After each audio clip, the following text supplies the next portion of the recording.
Hello everyone, welcome to the channel.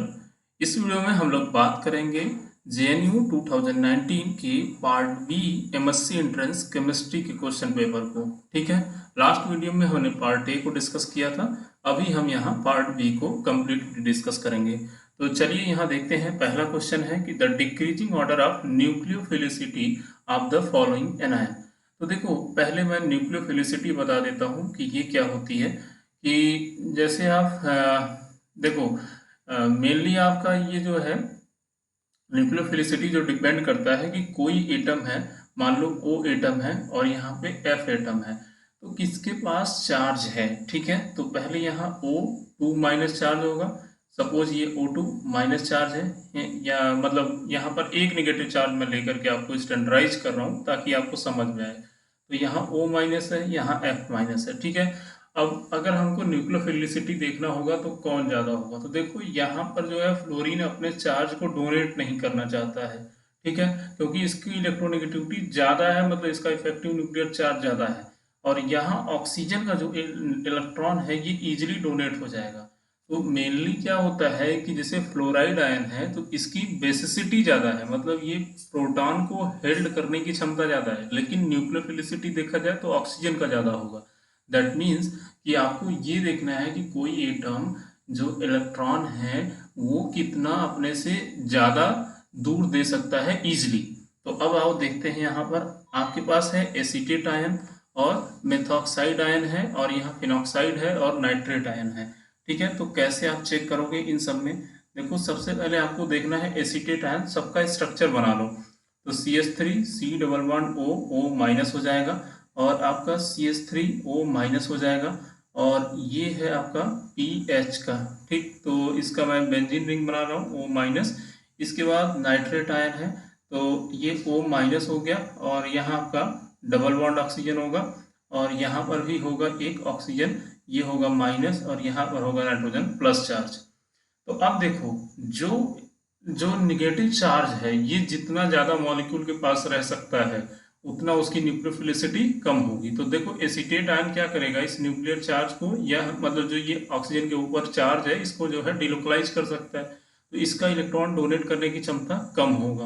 अब देखो, यहाँ पे ऐसा कोई स्ट्रक्चर नहीं है कि जो इलेक्ट्रॉन को डोनेट कर सके, तो इसकी न्यूक्लियोफिलिसिटी ज्यादा होगी।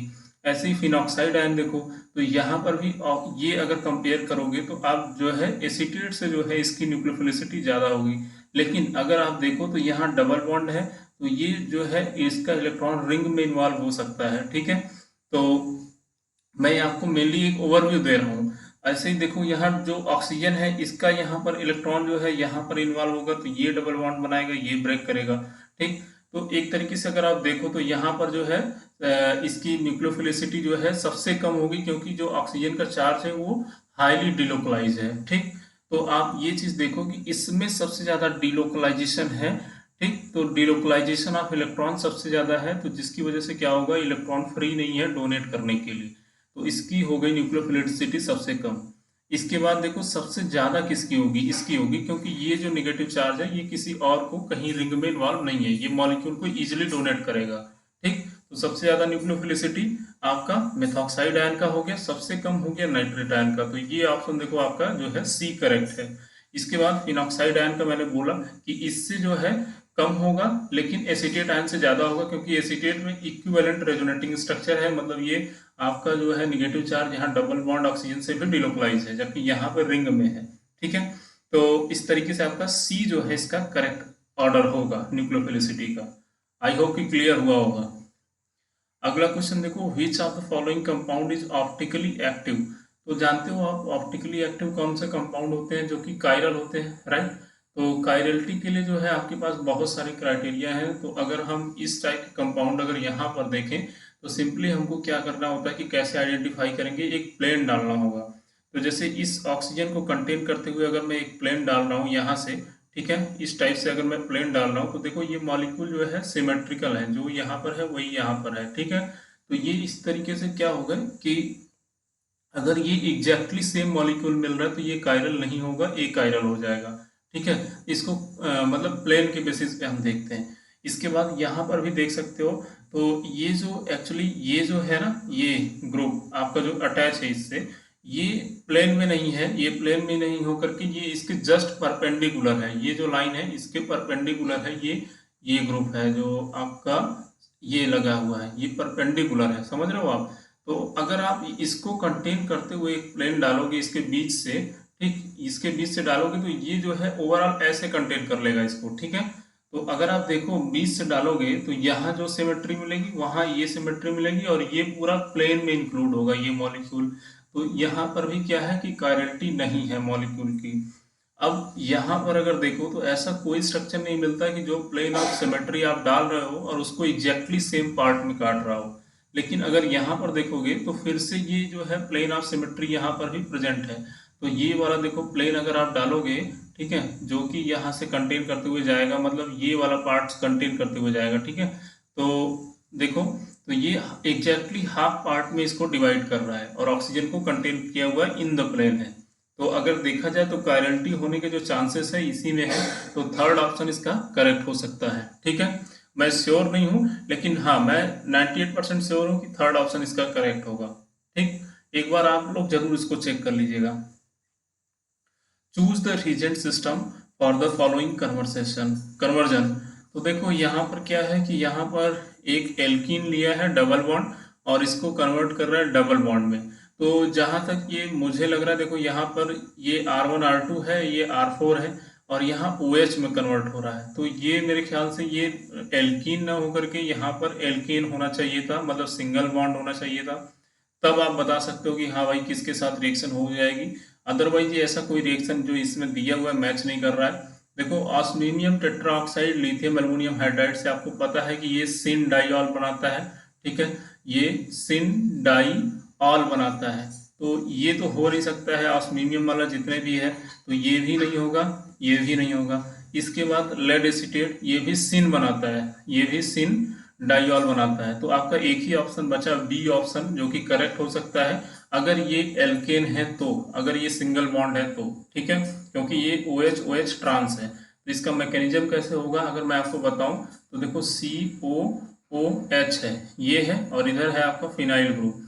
अब यहाँ पर जो एल्कीन होगा, जैसे मैं सिंपल यहाँ एल्कीन ले रहा हूँ मैं, देखो तो ये एल्कीन है मान लो।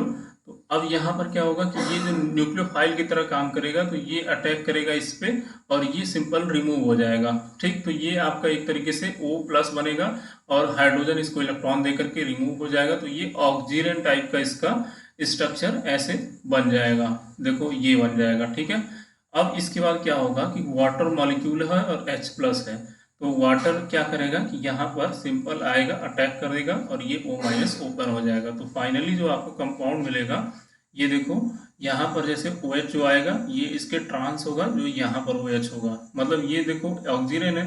तो ये अगर मान लो इन द प्लेन है और ये एबव बिलो है, तो ये अगर मान लो नीचे के प्लेन से अटैक कर रहा है तो ये क्या होगा, ऊपर आ जाएगा, तो एंटी होंगे। तो यही बी ऑप्शन इसका करेक्ट हो सकता है, ठीक है, अगर ये सिंगल बॉन्ड है तो। अगला क्वेश्चन देखो, which set of value belong the following structure. तो सिंपल आपका देखो क्या है, बेंजीन दिया है, ठीक है। तो मैं इसका स्ट्रक्चर आपको बता देता हूँ। देखो ये आपका सिंपल आपका बेंजीन रिंग है, इससे जो है CH2 ग्रुप लगा है और यहाँ पर CH ग्रुप लगा है और इसी से आपके 2 मिथाइल ग्रुप लगे हुए हैं। तो अगर आप देखा जाए तो ये मिथाइल है एक और एक मिथाइल ये है और यहाँ हाइड्रोजन है, यहाँ CH2 है। तो देखो ये जो हाइड्रोजन है, ये सारे हाइड्रोजन क्या है, इक्विवेलेंट हाइड्रोजन है। तो आप पहले देख लो कि यहाँ पे कितने इक्विवेलेंट हैं, ठीक। तो सबसे पहले क्या है, मॉलिक्यूलर फार्मूला लिखा है C810H। तो ये 8 वाला तो है नहीं, इसको अगर आप काउंट करोगे तो ये C10H14 आ रहा है, ठीक है। तो ये जो है बी या सी में से हो सकता है ऑप्शन, ये दोनों तो एलिमिनेट हो गए। इसके बाद आपको देखना है कि देखो ये कौन कौन से हाइड्रोजन इक्विवेलेंट है। तो ये 5 हाइड्रोजन इक्विवेलेंट है, ठीक है। तो यहाँ भी देखो 5 हाइड्रोजन का इक्विवेलेंट मिला है और 7.3 पे पीक मिला है। 5 हाइड्रोजन इक्विवेलेंट है, 7.2 पे सिंगलेट मिला है। तो इसका मतलब है कि ये भी ऑप्शन हो सकता है, ये भी हो सकता है। फिर इसके बाद चलो, तो ये मिथाइल और ये मिथाइल इक्विवेलेंट है, ठीक है, और ये हाइड्रोजन अलग है और ये CH2 का प्रोटॉन अलग है। तो अब यहाँ पर देखो सिर्फ एक सिग्नल दिया है वो भी 9 हाइड्रोजन का, मतलब ये सारे जितने हाइड्रोजन है सबको इक्विवेलेंट मान लिया। तो ऐसा नहीं है। यहाँ देखो ये हाइड्रोजन अलग अलग इन्वायरमेंट में है, केमिकल इन्वायरमेंट इनका डिफरेंट है। ये आप देखो तो सेकेंडरी कार्बन है, और ये आप देखोगे तो टर्शियरी वाले मिथाइल ग्रुप है, मतलब टर्मिनल लगा हुआ है। तो यहाँ देखो सबसे पहले 0.88 डबलेट मिला है 6 हाइड्रोजन का, ठीक है। तो ये देखो 3 हाइड्रोजन ये दोनों इक्विवेलेंट है, तो 6 हाइड्रोजन हो गए। इसके जस्ट बगल वाले जो कार्बन है ये, इस पर 1 हाइड्रोजन है, तो इसका जो सिंगलेट मिलेगा, इस सिग्नल मिलेगा 1+1, मतलब डबलेट मिलेगा, 2 मिलेगा। इसके बाद 1.86 multiplet of 1 hydrogen.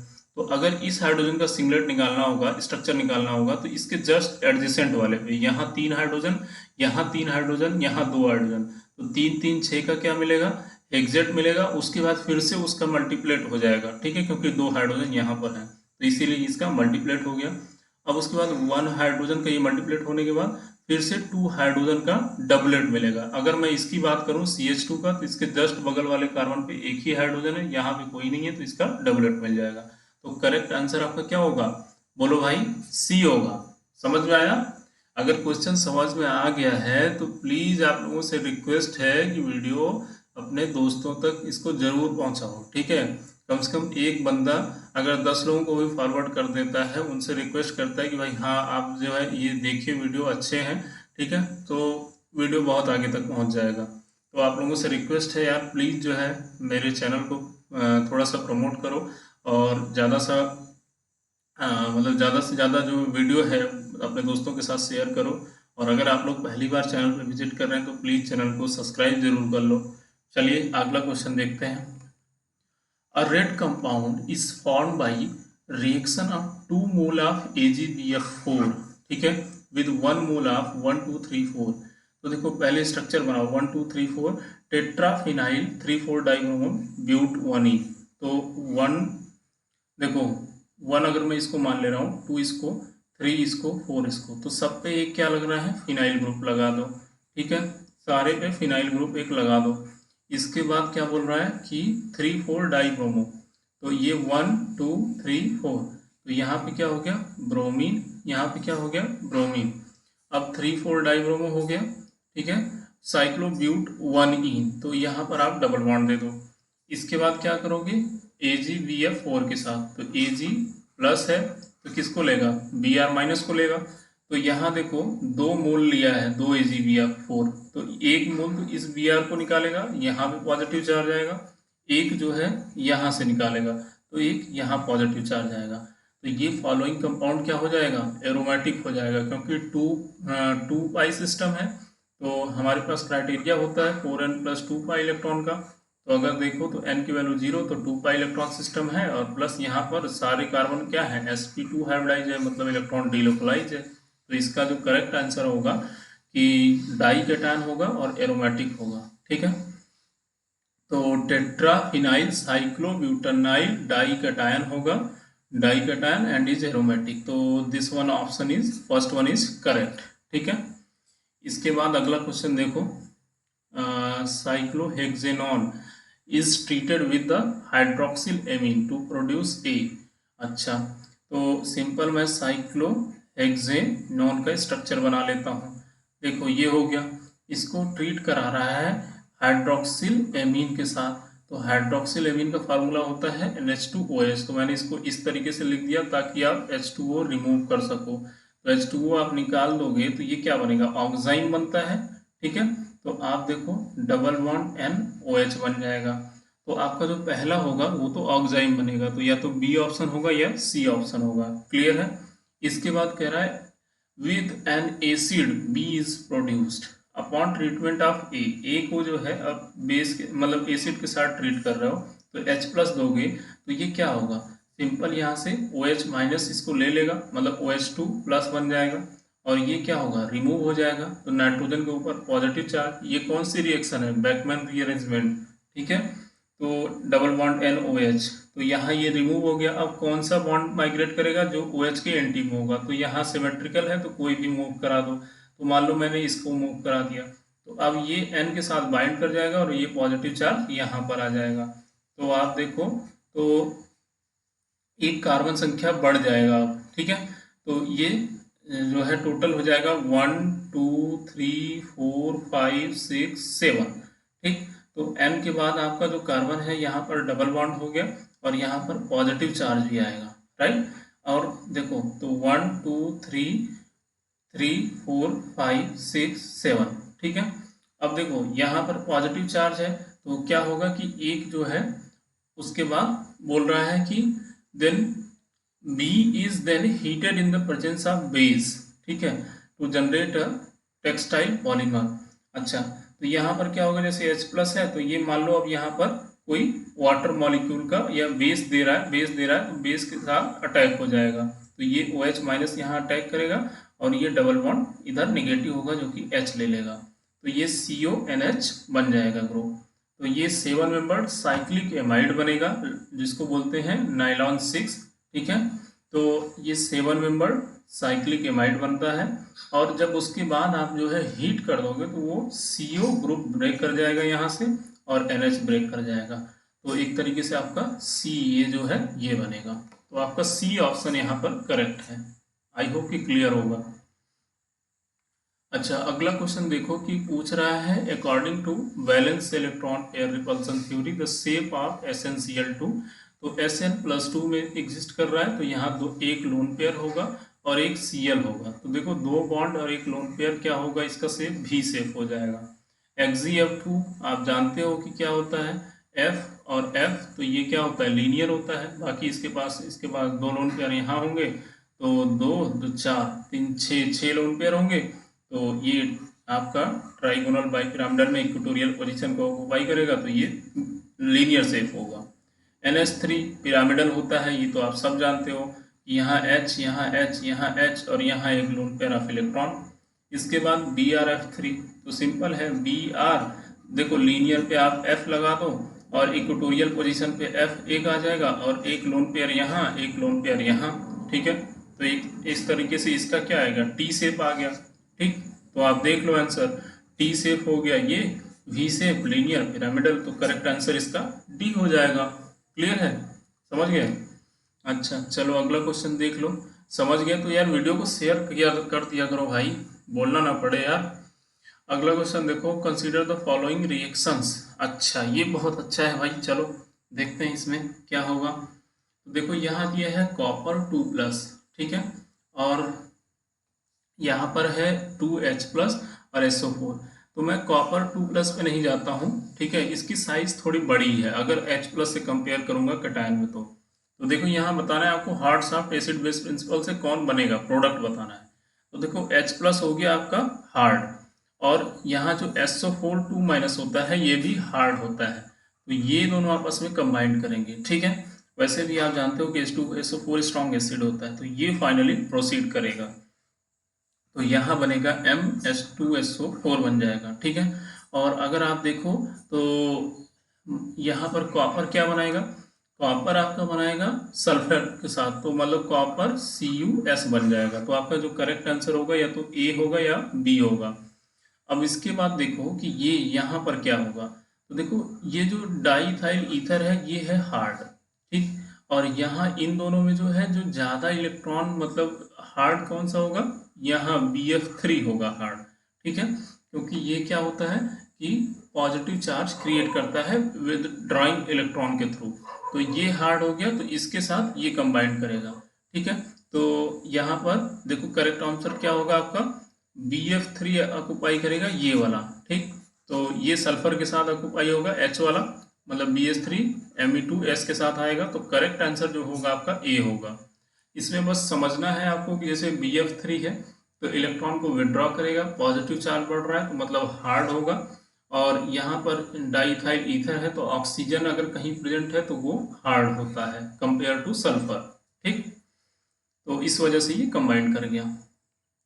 The number of moles of CO2 present in इतने मिलीग्राम ऑफ CO2।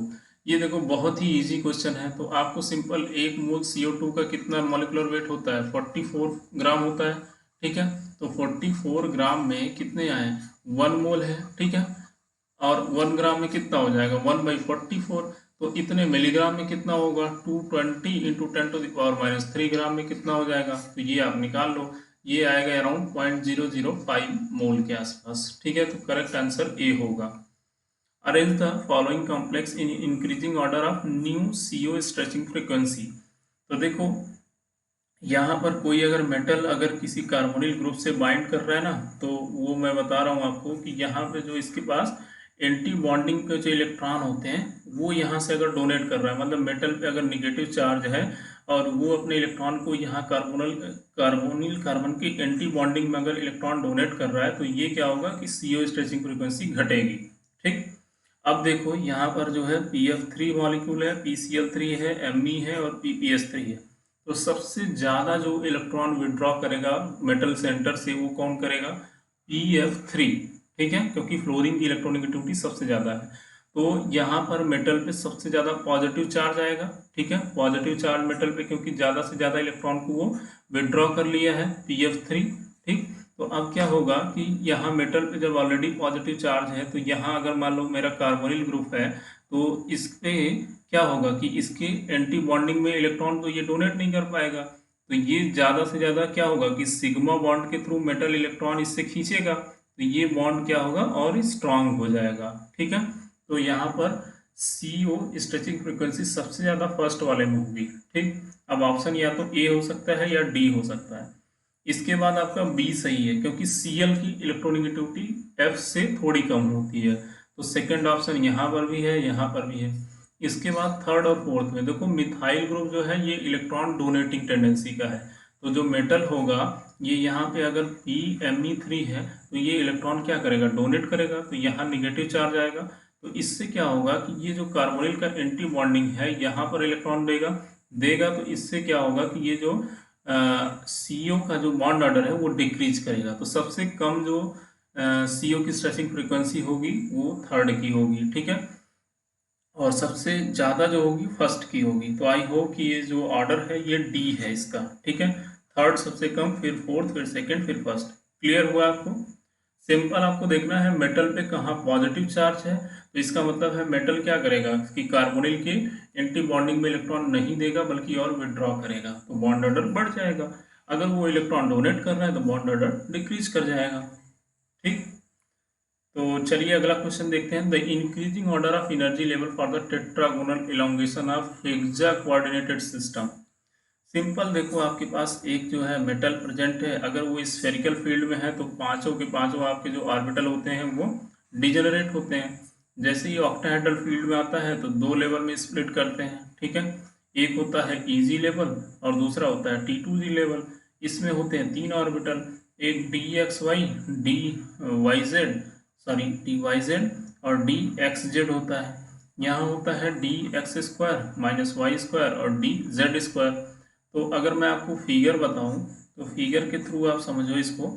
ये आपका मेटल है, ये यहाँ पर आपके जो है लिगेंड अप्रोच कर रहे हैं और ये अलोंग द एक्सिस है। तो जो DX² माइनस Y² है वो अलोंग द एक्सिस है। ठीक है, यहाँ पर है, और DZ² कहाँ है? ऊपर है। ठीक है, ये Z एक्सिस के अलोंग अप्रोच कर रहा है, और जो बाकी ऑर्बिटल हैं वो इन बिटवीन द हैं। ठीक है, मतलब वो इन बिटवीन है। तो अब आते हैं यहाँ पर, जब टेट्रागोनल एलोंगेशन होगा तो देखो होगा क्या कि ये जो जेड ऑर्बिटल है ना, जो लिगेंड यहाँ से अप्रोच कर रहे हैं अपने ऑर्बिटल को लेकर के, मान लो ये लिगेंड का ऑर्बिटल है, ये यहाँ पर अप्रोच कर रहा है मेटल सेंटर की तरफ। तो अगर यहाँ पर DZ² ऑर्बिटल के साथ डायरेक्टली कांटेक्ट में आएगा, ठीक है, तो यहाँ अगर इलेक्ट्रॉन पहले से प्रेजेंट है तो ये क्या होगा कि इलेक्ट्रॉनिक रिपल्सन होगा। ठीक है, तो इसमें क्या होगा कि इसकी ये इलेक्ट्रॉन अगर पहले ही प्रेजेंट है तो इलेक्ट्रॉनिक रिपल्सन होगा, जिसकी वजह से लिगेंड क्या करेगा? अप्रोच नहीं कर पाएगा। तो ये मेटल क्या होगा कि अपने जो ऑर्बिटल है उसको ऊपर ले जाएगा। ठीक है, मतलब रिमूवल होगा एक तरीके से। टेट्रागोनल इलोंगेशन का मतलब क्या हुआ कि ये इंक्रीज करेगा। ठीक है, क्यों? क्योंकि जो है डायरेक्ट इलेक्ट्रॉनिक रिपल्सन बढ़ रहा है। तो इसका मतलब ये है कि DZ² ऑर्बिटल में एनर्जी, मतलब इलेक्ट्रॉन पहले से फिलअप है कंपेयर टू अगर मैं DX² और Y² ऑर्बिटल की बात कर रहा हूँ तो। ठीक है, तभी ये इलोंगेशन होगा, क्योंकि ये ऊपर जाएगा तो ये क्या होगा? कंप्रेस होगा। ठीक, तो इसका मतलब ये हुआ कि जो मेरा ऑर्बिटल की एनर्जी है वो इस तरीके से है कि d x square minus y square ऊपर होगा और डी जेड स्क्वायर नीचे होगा। क्यों? क्योंकि इसमें पहले इलेक्ट्रॉन फिलअप होगा तभी इसका रिपल्सन होगा। तो अगर ये रिपल्सन होगा तो ये लोअर एनर्जी का होगा तभी तो इसमें पहले इलेक्ट्रॉन जाएगा। ठीक है, लोअर एनर्जी का होगा तभी इसमें पहले इलेक्ट्रॉन गया, और ये हायर एनर्जी का होगा इसीलिए इसमें बाद में जाएगा। तो अब देखो जेड वाला आपको पता चल गया कि जो जेड वाले में है वहां से लिगेंड डायरेक्ट अप्रोच कर रहा था तो वो रिमूव हो रहा है, तो अलोंग द जेड एक्सिस वालों की एनर्जी इसका मतलब नीचे होगी क्योंकि उसमें पहले ऑर्बिटल भरा गया है। बात क्लियर हो रही है? तो अब देखो डी एक्स जेड और डी वाई जेड ये दोनों ऑर्बिटल क्या होंगे? नीचे आ जाएंगे। ठीक, तो डी एक्स जेड और डी वाई जेड ये नीचे आएगा और डी एक्स वाई यहाँ पर आ जाएगा। क्लियर है? यही ऑर्डर होगा आपका। तो देख लो D X Z D Y Z सबसे लोअर एनर्जी के हैं, फिर डी एक्स वाई है, फिर डी जेड स्क्वायर है, फिर d x square minus y square. तो करेक्ट आंसर बी आपका करेक्ट है। क्लियर है? अगला क्वेश्चन देखो, which of the following statement is true with respect to this. तो देखो यार इसमें जो है ना आपको स्ट्रक्चर पता होना चाहिए। तो जैसे ये क्रोमियम है मेटल, तो इसके साथ EDTA बाइंड करेगा। तो अब EDTA क्या होता है कि यहाँ पे जैसे बाइंड करता है तो एक EDTA के पास जो है हेक्साडेंटेड लिगेंड है, तो ये क्या करेगा कि यहाँ से जैसे अपना गया और यहाँ C डबल बॉन्ड O और इसके बाद O माइनस है तो यहाँ बाइंड करेगा, फिर ऐसे ही O इसका सिस्टम है, फिर एक लिगेंड यहाँ से मतलब इसका फिर यहाँ पे आकर के बाइंड करेगा और एक इसका यहाँ पे आके बाइंड करेगा।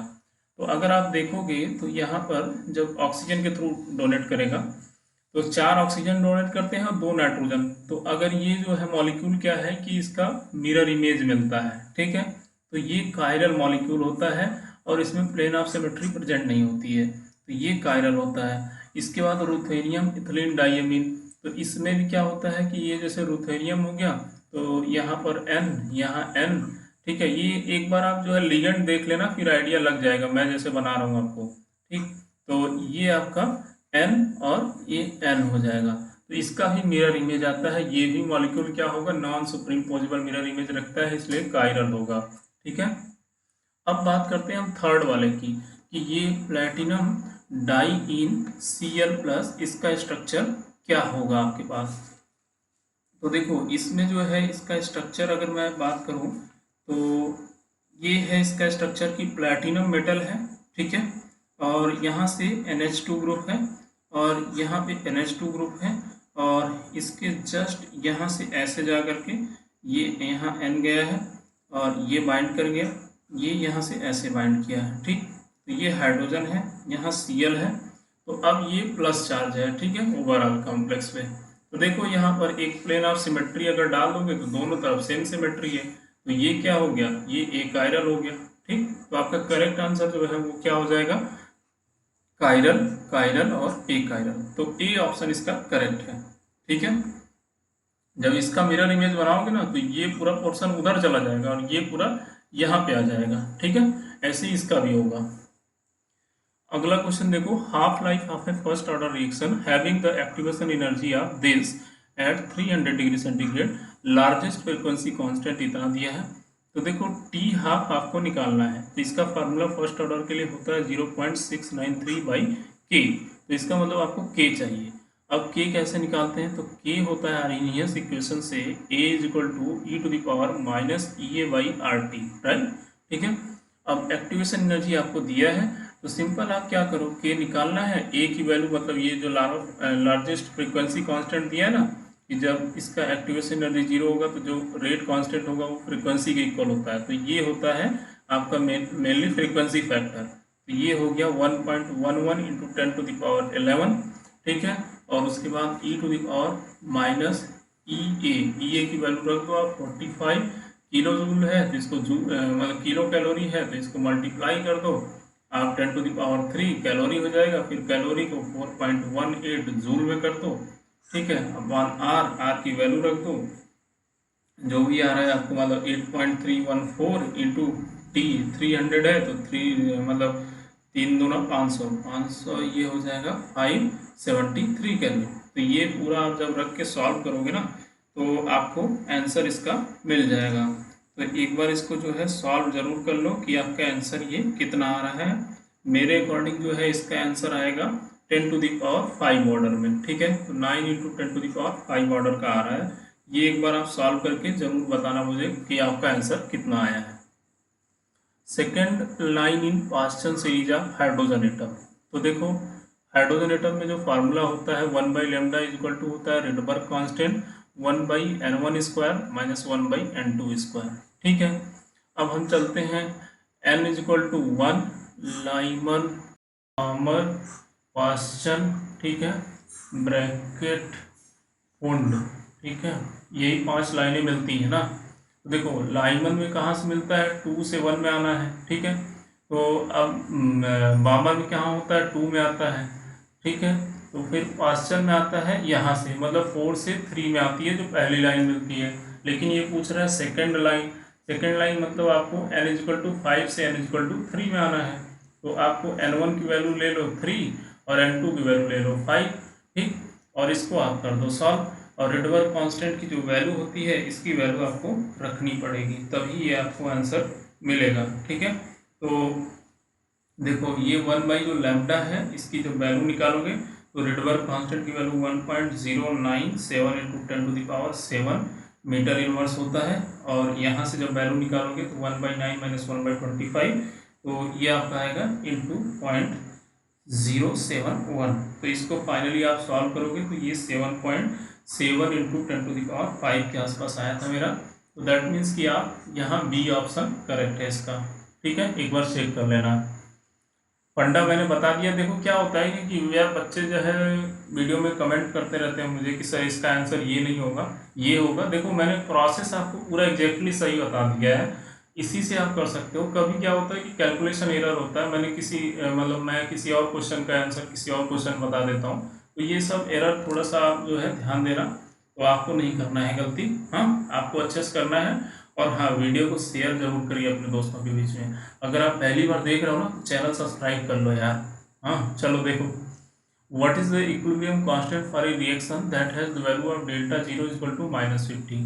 तो ΔG इक्वल टू क्या होता है, -RT ln K होता है, राइट। अब ΔG बराबर क्या है, -50, यहाँ किलो जूल है तो 10⁻³ जूल हो गया, और माइनस यहाँ RT है। ठीक है, और ln है तो इसको मैं मल्टीप्लाई कर दूंगा 2.303 से इंटू लॉग ऑफ K कर दूंगा, राइट। तो अब देखो यहाँ माइनस माइनस हो गया प्लस। ठीक, तो अब यहाँ R और T की वैल्यू रखना है। तो T 100 डिग्री सेंटीग्रेड होगा तो 273, ये आएगा 373 केल्विन। ठीक है, तो यहाँ पर आप जब वैल्यू इसको सॉल्व करोगे तो ये जो आपको मिलेगा, ठीक है, सॉल्व करने के बाद इक्विलिब्रियम कांस्टेंट की जो वैल्यू होगी ये आपकी आ रही है 10⁶ के ऑर्डर में। ठीक है, 10 इंटू 10⁶ के ऑर्डर में आ रहा है। तो ये आपका करेक्ट आंसर डी होगा। यहाँ पर एक बार आंसर आप जरूर चेक कर लेना। अगला क्वेश्चन देखो कि velocity of electron inside the hydrogen atom in its Bohr first Bohr orbit can be calculated using Bohr's formula quantization of angular momentum. तो angular momentum L equal to होता है mv into R is equal to NH/2π, यही होता है। तो velocity निकालना है तो NH/2π अपॉन में क्या करोगे, m into r. R first orbit की निकालना है, तो R1 जो फर्स्ट ऑर्बिट का रेडियस होता है वो होता है 0.52 एंगस्ट्रॉम। ठीक है, तो इसको मैं रख दूंगा, ये तो सबको पता होता है। n की वैल्यू 1 रख दो, h की वैल्यू रख दो 6.63, मतलब 2π जो भी है इंटू 10⁻34 जूल सेकंड में आ जाएगा। अपॉन में यहाँ 2 इंटू 3.14, और m की वैल्यू मास ऑफ इलेक्ट्रॉन ले लो 9.1 इंटू 10⁻31 kg, और R1 की वैल्यू रख दो 0.52 इंटू 10⁻10 मीटर। ठीक है, इसको सॉल्व कर लो। सॉल्व करोगे तो आपका जो आंसर है वो अराउंड आएगा 2.19 इंटू 10⁶ के ऑर्डर का आएगा। ठीक है, एक बार इसको सॉल्व कर लीजिए, आपको आंसर मिल जाएगा। अगला क्वेश्चन देखो कि if it takes 5 ml of 1.4 molar NaOH to neutralise इतने ml ऑफ HCl। तो सिंपल यहाँ फार्मूला लगाना है कि M1 V1 is equal to M2 V2। या आप ये कह सकते हो कि नंबर ऑफ मिलीमोल्स इसका निकाल लो। तो वो कैसे निकालोगे, 5 ml ये है इंटू 1.4 मिलीमोलर है, तो ये निकालोगे तो 7 मिलीमोलर आएगा। ठीक है, ठीक ठीक है, मोलर आएगा। अब इसके लिए निकाल लो, तो इसका जो है 150 है, 1 ml है, तो इसको लिए कितना मोलर चाहिए होगा, m मान लो, m मोलर बराबर 7 कर दो, तो m बराबर 7 डिवाइडेड बाई 150, ये तो आएगा आपका 0.047 मोलर के आसपास। ठीक है, तो करेक्ट आंसर इसका बी है। ठीक है, तो ये आपका हो गया 2019 जेएनयू का क्वेश्चन पूरा पेपर जो है मैंने सॉल्व करा दिया हर एक क्वेश्चन को। अब हम नेक्स्ट वीडियो में 18 को सॉल्व कराएंगे। तो thank you so much guys for watching the video. आप लोगों से एक ही रिक्वेस्ट है, प्लीज़ ज़्यादा से ज़्यादा लोगों तक वीडियो को पहुँचाइए। Thank you so much.